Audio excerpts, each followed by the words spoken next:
మా ప్రియతమ నేత మాజీ ముఖ్యమంత్రి వైఎస్ఆర్సీపీ వ్యవస్థాపకులు వైఎస్ జగన్మోహన్ రెడ్డి గారికి పుట్టినరోజు శుభాకాంక్షలు. ఇట్లు పేరాడ తిలక్, టెక్కలి నియోజకవర్గం వైసీపీ పార్టీ ఇన్ఛార్జ్. ఖరీఫ్ కాలం కలిసొచ్చింది. రైతులకు దండిగా ధాన్యం పండే, కాకపోతే కొనుగోలు విషయంలో కూడాను కూటమి ప్రభుత్వం తదనుకున్నటువంటి మద్దతు ధరిస్తుంది. ఈరోజు జిల్లా పరిషత్ సర్వసభ సమావేశంలో రైతులకు జరుగుతున్న అన్యాయంపై అధికార పార్టీలో ఉండకూడాను చైర్మన్ నిలదీయడం జరిగింది. ప్రస్తుతం వారికి ఇక్కడ అడిగే హక్కు లేదన్న చైర్మన్ వాదన ఏమాత్రం సమంజసం అనే విషయం బీజేపీ ఎమ్మెల్యే నడుకుడు తీసుకున్నాను. చూస్తే కనుక ఈ సభలో కూటమి ఎమ్మెల్యేలకు అవమానం జరిగిందంటే అవమానంగా మాట్లాడుతున్నారండి. సభకు దేనికి వచ్చాం? సభ ప్రజా సమస్యల మీద చర్చించడానికి వచ్చాం. మేము కూడా శాసనసభ్యులుగా ఉండి మా నియోజకవర్గంలో ఉన్న రైతులు కానీ లేదా వ్యాపారులు కానీ ఉద్యోగులు కానీ ప్రజలు, ప్రత్యేకంగా ప్రజలు ఏ ఇబ్బందులు పడుతున్నారో మనం ఏ విధంగా చర్చ తీసుకోవాలో అధికారులు అందరూ వచ్చారు. అధికారులతో మాట్లాడి ఎవరు ఎందుకు చేయలేకపోతున్నారో ఏం చేయాలో అనేది చర్చించ అతి ముఖ్యమైన సమావేశం మన జిల్లా పరిషత్ సమావేశం. అటువంటి దాంట్లో చేయనీయకుండా ఎప్పుడు ఇంకా గడిచిపోయినా ఇంకా ఇంత 11 సీట్లు ఇచ్చి బుద్ధి చెప్పినా ఇంకా బుద్ధి రాకపోతే ఇంకా మా జగన్మోహన్ రెడ్డి గారు ఎందుకండి ఈ సభ? ఇది మీరు ఎమ్మెల్యేలు కాబట్టి DDRCలో మీకు సమయం ఉంటుంది, అసెంబ్లీలో సమస్య ఉంది. ఈ సర్వసభ సమావేశంలో మీకేం సంబంధం లేదన్నట్టు చైర్మన్ మాటనే విధంగా అది అట్లా మాట్లాడింది కాదు ఆవిడ. అంటే ఏమి ఎక్కడ మాట్లాడడానికి కాబట్టి దేనికి వచ్చాము? మేము విని వెళ్ళిపోవడానికి వచ్చామా, లేదా మీరు పెట్టిన కాఫీ జీడిపప్పు తినేసి వెళ్ళిపోవడానికి వచ్చామా? మేము ఇక్కడ కూడా మాకు సమస్యలు ఉన్నాయి, మేము కూడా సభ్యులమే. ఇందులో మా సమస్యలు మేము వెల్లవించే హక్కు ఉంది మాకు. కనీసం అవకాశం ఇవ్వకుండా ఎవరో ఇష్టం వచ్చినట్టు మీ సభ్యులు నోటుకు వచ్చింది మాట్లాడుతుంటే చంద్రబాబు నాయుడు గారి కోసం కానీ లేదంటే జగన్మోహన్ రెడ్డి చేసింది అది చేశాడు ఇది చేశాడు కానీ అటువంటి మాటలు ఎందుకండి? ఈరోజు చంద్రబాబు నాయుడు గారి కోసం ఎందుకు మాట్లాడాలి?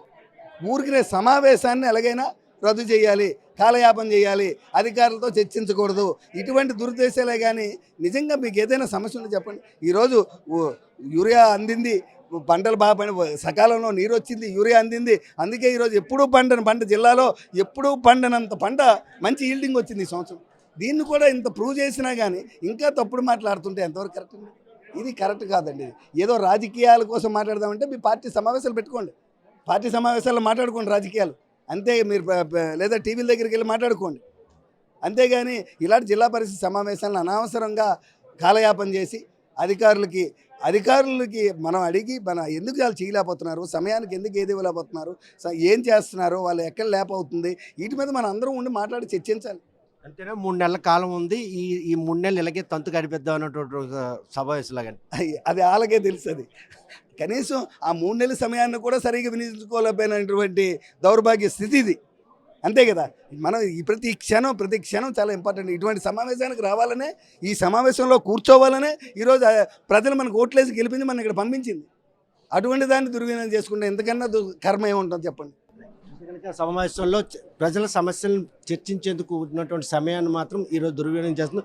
చూస్తే సభ ప్రారంభం అయిన దగ్గర నుండి మీరు ఎమ్మెల్యేలు అన్నటువంటి విషయాన్ని పక్కన పెట్టి ఈరోజు వాళ్ళ బాడీ ఎక్కువ ఉంది కాబట్టి, స్ట్రెంగ్త్ ఎక్కువ ఉంది కాబట్టి మిమ్మల్ని అవమానించారంటే ఒకటండి, బాడీ స్ట్రెంత్ ఉన్నా స్ట్రెంత్ లేకపోయినా ఈరోజు ప్రజా సమస్యలకు ఒక వేదిక ఇది.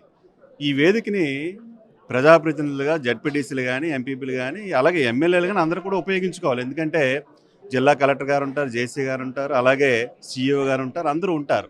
ఈ సమావేశాన్ని రసాబసా చేసి ఈరోజు రాజకీయంగా మేము మాట్లాడలేదు, మీ ఎమ్మెల్యేస్గా మేము ఈరోజు వేదికపై మేము మాట్లాడలేదు. వాళ్ళు ఏమైనా రాజకీయంగా మాట్లాడారంటే వాళ్ళు ఎంపీపీలు జడ్పీటీసీలు మాట్లాడారు, దానికి మేము ఈరోజు కౌంటర్ ఇచ్చాం. కాబట్టి ఇటువంటి వేదికని సద్వినియోగం చేసుకోవాలి. ఈరోజు ఒక జిల్లా అధికారులందరూ కూడా వచ్చారు. జిల్లాను ఏ విధంగా ముందుకు తీసుకువెళ్ళాలి, ఈరోజు ఎగ్జిక్యూటివ్ బాడీ ఉంది, ఈ బాడీ ద్వారా మరి అధికారుల ద్వారా జిల్లా అడ్మినిస్ట్రేషన్ ఏ విధంగా తీసుకువెళ్లాలనేది ఎజెండా తప్పించి ఇదైతే రాజకీయ వేదిక. అవమానించినటువంటి ఒక సర్వసభ సమావేశం అంటే ఇది చాలా తప్పండి. ఈరోజు మేము సమావేశానికి వచ్చిన తర్వాత మరి సభ్యులు మాట్లాడడం చాలా అసభ్యకరంగా మాట్లాడి దీన్ని తీవ్రంగా ఖండిస్తున్నాను. చైర్మన్ అదేవిధంగా బాడీ జడ్పీటీసీలు 37 మంది వాళ్ళు ఉన్నారన్న ఉద్దేశంతోనే ఈరోజు ముఖ్యమంత్రిని కూడా దుర్భాషలాడే పరిస్థితి. ఈరోజు ముఖ్యమంత్రి గారు రాష్ట్రంలోనే అలాగే దేశంలోనే ఒక అత్యుత్తమైనటువంటి ముఖ్యమంత్రి గారు, అటువంటి ముఖ్యమంత్రి గారిని దొంగ అని ఒక జడ్పీటీసీ సభ్యురాలు అలా మాట్లాడడం చాలా బాధ అనిపించింది.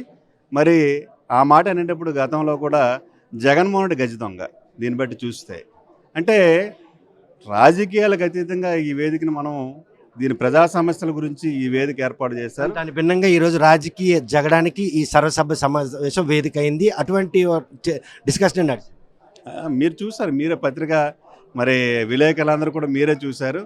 మొదటి నుంచి ఆద్యంతం కూడా ఏ విధంగా నడిచిందో మీరే చూశారు. కాబట్టి ఇది రాజకీయ వేదిక కాదు, ప్రజా సమస్యల వేదిక. ఖచ్చితంగా ఇక నుంచి సభ్యులు కూడా ఆ మర్యాదను పాటించాలి. ఈరోజు రాష్ట్రంలో 164 సీట్లు ఇచ్చారు. మరి గతంలో అసెంబ్లీలో మీ ఎమ్మెల్యేలు అలా మాట్లాడబట్టే ఈరోజు మరి కూటమి ప్రభుత్వానికి 164 సీట్లు ఇచ్చారనే విషయాన్ని గౌరవ సభ్యులందరూ కూడా గుర్తు పెట్టుకోవాలి. ప్రస్తుతం జిల్లా పరిషత్ సర్వసభ్య సమావేశం మాత్రం ఒక రాజకీయ చర్చా వేదికగా మారినటువంటి పరిణామాలు చూసాం. సుమారు 6 గంటల పాటు జరిగినటువంటి ఈ సమావేశంలో రైతుల సమస్యలపై అధికార పార్టీకి సంబంధించిన ఎమ్మెల్యేలు కూడాను అధికారులు నిలదీసిన క్రమంలో బాధ్యతాయుతమైనటువంటి ప్రతిపక్షంలో ఉండి కూడా వైఎస్ఆర్ కాంగ్రెస్ పార్టీకి సంబంధించిన జడ్పీటీసీలు కావచ్చు, చైర్మన్ ఎవరూ కూడాను సహకరించకుండా ఈరోజు మాత్రం ఈ సభను తప్పుతావ పట్టించి చేసే ప్రయత్నం మాత్రం తప్పుపడుతున్నారు. ముఖ్యమంత్రిని దొంగగా సంబోధించిన విషయాన్ని మాత్రం తీవ్రంగా ఖండిస్తున్నారు. గత ప్రభుత్వ హయాంలో ప్రజలు కనీసం పట్టించుకున్న నేపథ్యంలోనే ఈరోజు 11 సీట్లకే పరిమితం చేశారు. అందుకే కూటమికి 164 సీట్లు ఇచ్చారనే విషయాన్ని గుర్తెరిగి వైఎస్ఆర్ కాంగ్రెస్ పార్టీ సంబంధించిన జడ్పీటీసీలు మెసులుకుంటే బాగుంటుందని సూచన చేస్తారు. వీడియో జర్నలిస్ట్ రామకృష్ణతో సత్యం, ఆర్టీ శ్రీకాంత్. చరిత్ర సృష్టించినోడు ఇప్పుడు ఆ చరిత్రని తిరగరాయబోతున్నాడు. అబద్ధాల గోడల్ని బద్దలు కొట్టి నిజాలను రాగా మీ ముందుంచబోతున్నాడు. నిజమైన వార్తల కోసం వెంటనే డౌన్లోడ్ చేసుకోండి రా యాప్ని.